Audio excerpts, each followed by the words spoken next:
Salut à toi jeune entrepreneur, entrepreneuse, j'espère que tu vas bien. On se retrouve aujourd'hui pour une nouvelle vidéo et dans cette vidéo je vais vous présenter les 5 points que j'ai relevés lorsque j'ai lu The Millionaire Fastline de DJ DeMarco. C'est un livre que j'ai beaucoup aimé parce que à l'heure où la tendance générale est plutôt à la prudence en matière d'argent, en matière financière, DJ DeMarco nous présente vraiment une méthode pour devenir riche rapidement et c'est quelque chose un petit peu à contresens par rapport à la tendance générale et c'est ça que j'aime beaucoup, c'est ce côté un petit peu osé du livre et c'est pour ça que j'ai vraiment absolument adhéré à toutes ces idées. On commence tout de suite avec les 5 points que j'ai relevés lorsque j'ai lu ce livre. Premier point, à mon sens, fondamental, il faut partir d'un besoin.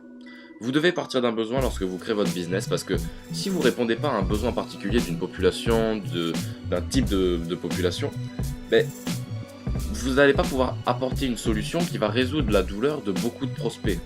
Donc si vous ne résolvez pas cette douleur, les prospects ne vous donneront jamais d'argent à vous pour du coup résoudre leurs problèmes parce que vous n'êtes pas en capacité de le faire.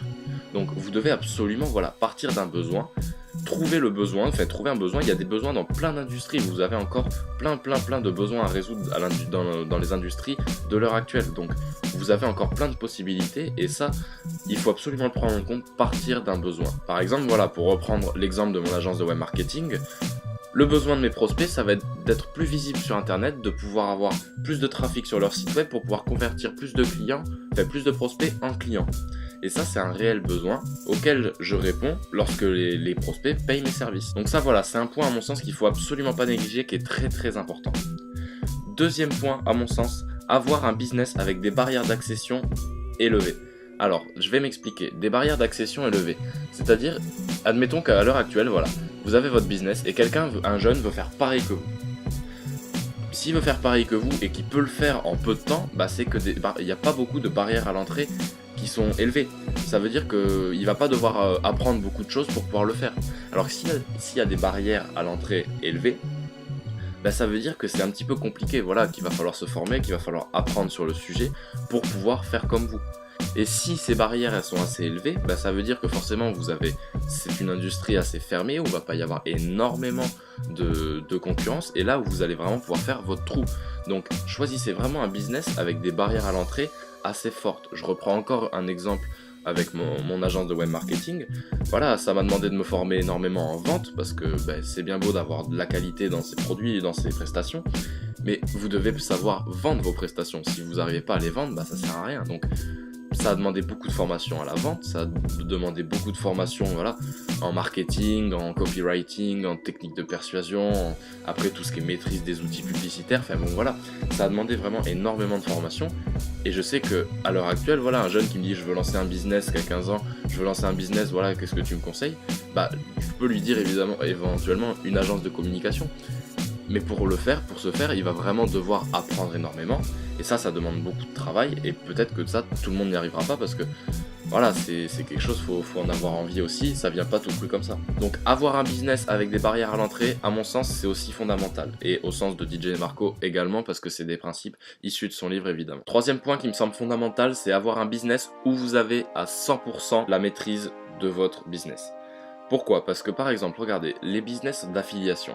Si la personne qui affilie son lien décide du jour au lendemain d'arrêter cette affiliation, vous retrouvez avec un lien mort. Chaque personne qui cliquera dessus, ça vous rapportera 0€.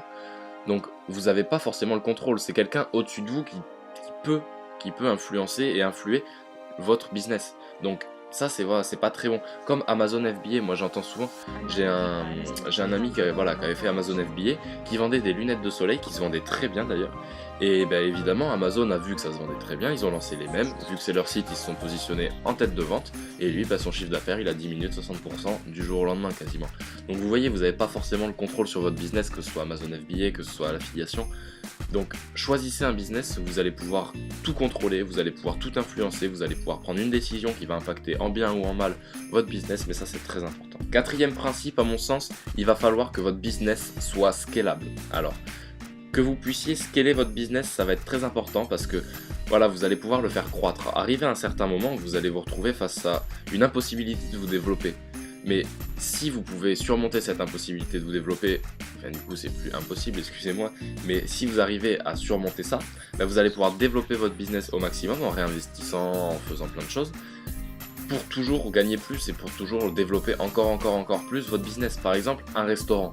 Un restaurant, voilà, ça peut être délicieux, il va remplir des salles entières, mais par exemple, admettons que sa salle, il y ait 100 couverts maximum. S'il y a 200 personnes qui veulent venir manger, il y aura forcément 100 personnes qui ne pourront pas manger dans le restaurant. Et vous voyez, vous pouvez pas agrandir les murs du restaurant comme ça, à moins, voilà, après de racheter des locaux et tout, mais si c'est juste un restaurant comme ça, ils vont pas pouvoir accueillir plus de personnes que leur capacité maximum d'accueil. Vous comprenez bien. Donc ça, c'est pas un business qui est scalable. Donc forcément, à long terme, c'est pas quelque chose qui va pouvoir vraiment vous rapporter gros. Pouvoir scaler le business, c'est très important également. Par exemple, voilà, je reprends juste l'exemple, je m'étais arrêté sur le restaurant, mais une boutique Shopify, vous allez pouvoir scaler tout le temps, vous allez pouvoir faire des audiences lookalike, des retargeting, vous allez pouvoir expandre à d'autres pays, vous allez pouvoir faire, il y a plein de possibilités d'expansion et de croissance. Donc ça, voilà, on peut scaler une boutique Shopify, on peut pas scaler un restaurant. J'espère que vous avez vraiment compris l'exemple, c'était à titre purement indicatif et purement explicatif aussi. Mais voilà, donc scaler le business, c'est très important. Et 5e point qui est un petit peu plus subtil, un petit peu plus compliqué à comprendre et même à mettre en œuvre, parce que ça, c'est pas quelque chose d'évident, voilà, quand on est entrepreneur, ça va être d'avoir un business qui ne crée pas une corrélation entre le temps passé au travail et l'argent gagné. Donc c'est-à-dire que vous n'allez pas... Donc vos revenus ne doivent pas dépendre du temps que vous allez passer à bosser dans votre business.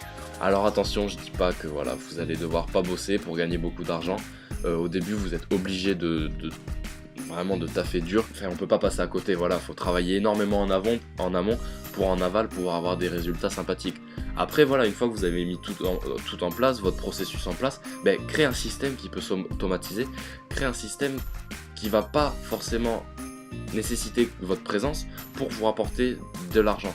Par exemple, je prends un exemple, voilà, sur YouTube, quand on vend des formations, on fait une vidéo de vente, admettons, voilà, qui redirige vers un tunnel de vente, vers une séquence d'email, enfin bon, voilà, une page de capture, le schéma classique d'un tunnel de vente.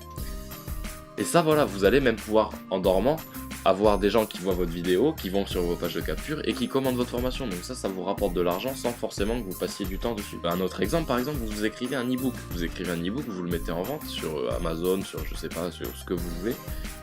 Là pareil, des gens vont pouvoir passer, acheter votre livre. Il y a, je sais plus qui, un célèbre entrepreneur, mais son nom m'échappe, qui a dit voilà, les riches, dans tous les cas, les riches ont de l'argent qui travaille pour eux même quand ils dorment.